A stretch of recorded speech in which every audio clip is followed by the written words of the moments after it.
প্রিয় ছাত্রছাত্রীরা, শ্যামস ক্লাসরুমে তোমাদের সকলকে স্বাগত। এই পর্বে আমি তোমাদের ক্লাস 11-এর সেমিস্টার 2 এর সংস্কৃতের যে বড় প্রশ্নের সাজেশন আছে তা নিয়ে আমি আলোচনা করতে চলেছি।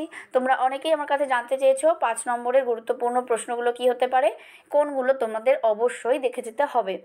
তো আমি এই পর্বে 5 নম্বরের গুরুত্বপূর্ণ প্রশ্নগুলো প্রত্যেকটা টপিক থেকে ধরে ধরে আলোচনা করতে চলেছি।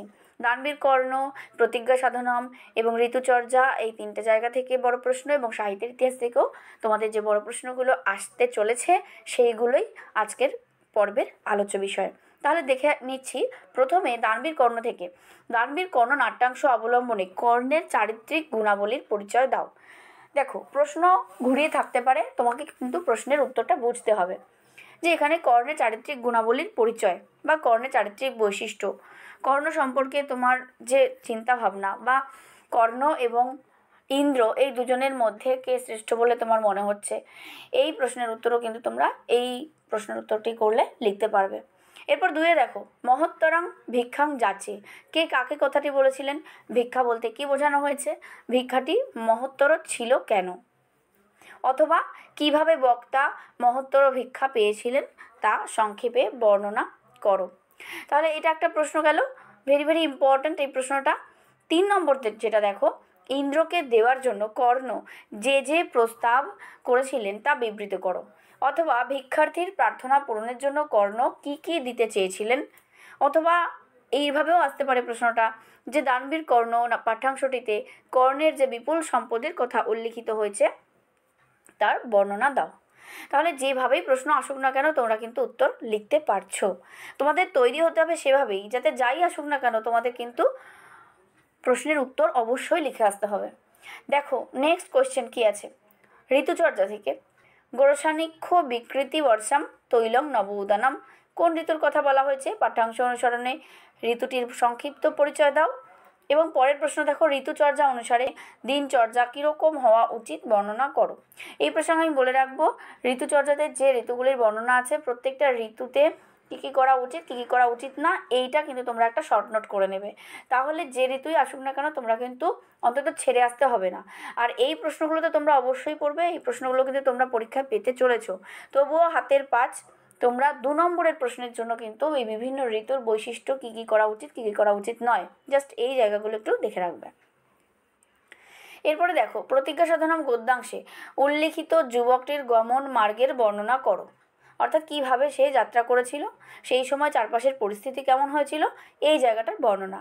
এখান থেকে কিন্তু তোমরা অনেক ছোট প্রশ্ন অ্যাটেন্ড করতে পারবে যদি এই জায়গাটা তোমরা ভালো করে পড়ে রাখো।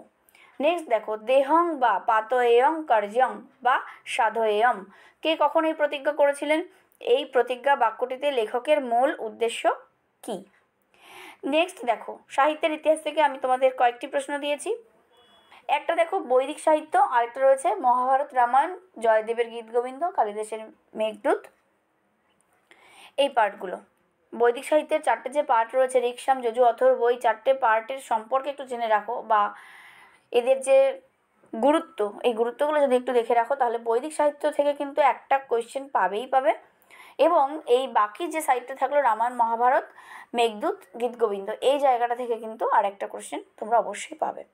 যদি তোমরা খুবই কম পড়তে চাও তাহলে তোমরা যে কোনো একটা পার্ট খুব ভালো করে পড়বে, হয় বৈদিক সাহিত্যের পুরো পার্টটা ভালো করে পড়ো, আর নয়তো এদিকের সাহিত্যের যে রামায়ণ মহাভারতের যে জায়গাগুলো আছে যেগুলো তোমাদের অতি পরিচিত এবং গল্পের মতন মনে রাখতেও সহজ, এই জায়গাগুলো পুরোটা কমপ্লিট করে নিতে পারো। কারণ গীতগোবিন্দম, মেঘদূত, এই সমস্ত কাব্যের বিষয়বস্তুগুলো অত্যন্ত মনে রাখার মতো সহজ, সরল এবং আনন্দদায়ক, তাই তোমরা এইগুলো ভালো করে দেখে নিতে পারো। তাহলে দেখে নাও আমি কী রেখেছি এখানে, ভারতীয় সাহিত্যে মহাভারতের প্রভাব আলোচনা করো অথবা মহাভারতের সাহিত্যিক মূল্য আলোচনা করো। নেক্সট কি, গীতিকাব্য কাকে বলে, সংস্কৃত সাহিত্যের গীতিকাব্য হিসেবে গীতগোবিন্দের অবস্থান, অথবা সংস্কৃত সাহিত্যের ইতিহাসে কবি জয়দেবের অবদান, যে কোনো একটা তোমরা যদি করো 2টো প্রশ্নের উত্তরই তোমরা লিখতে পারবে।